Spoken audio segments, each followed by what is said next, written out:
the Association of Black Securities and Investment Professionals has been in existence for the last 20 years, but the struggle for black money managers and financial services professionals remains real. Of the total funds under management in South Africa, a mere 5% is managed by black firms. I sat down with the president of this organization, Sibongiseni Mbatha, to discuss the lack of transformation in the sector, as well as what VBS says about black financial management. We are dealing with a historical legacy. These are legacy issues.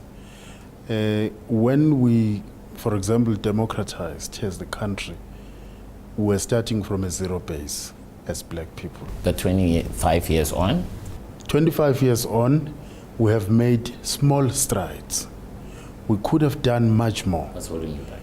Legislation is currently not allowing us to move with speed because, as you know, that transformation is not really legislated. It's a choice. Some entities will do it from their hearts. Others will do it at their own pace, going nowhere fast. There are some entities that are showing signs of urgency with the transformation project. Is government showing that confidence within your members? I mean, some capital within government can be managed by some of the people who belong to ABSIP. We need that continuing conversation with government. Government can do much more than they currently are. The fact of the matter is that if government can support black asset managers and other black players in the financial services sector, we can go far. Just by work from government itself and state-owned companies. You have the ear of the new finance minister. What are you telling him?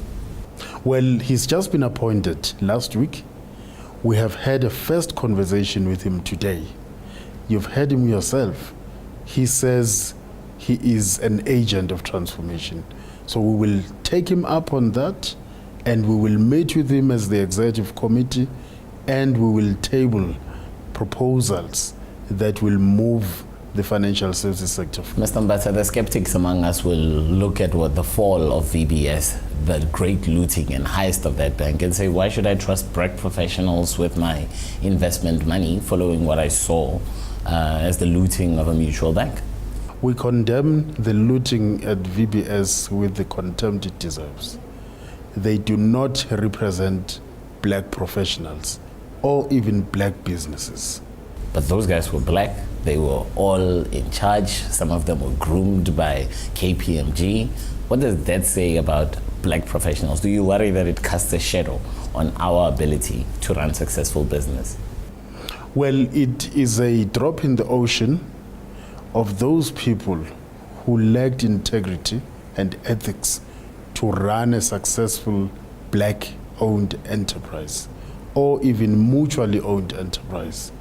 In no way do they represent black people in the financial services sector, either professionals or black businesses. They do not represent them. We condemn what they did with the contempt it deserves. But on the same vein, we condemn what happened in the likes of Steinhoff, which was a gigantic looting. And they call it financial irregularities. And we know that it's fraud, it's corruption.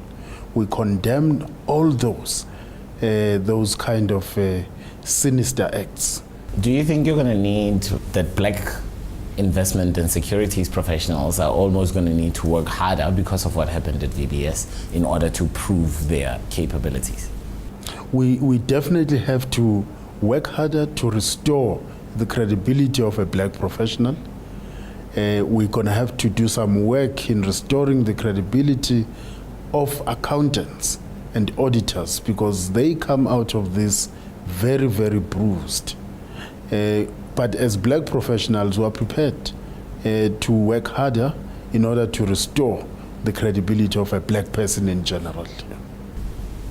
25 years into democracy, 20 years of ABSIP, here we are.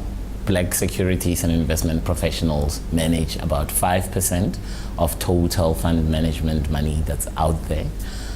What is your plan of action to change this? Surely you don't want to leave this position of presidency still complaining about the fact that Black people have no access to the fund management space or its capital.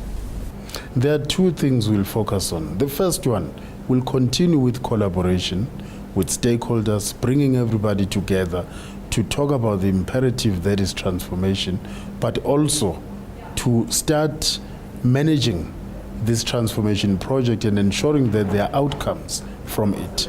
That's the first thing we'll focus on.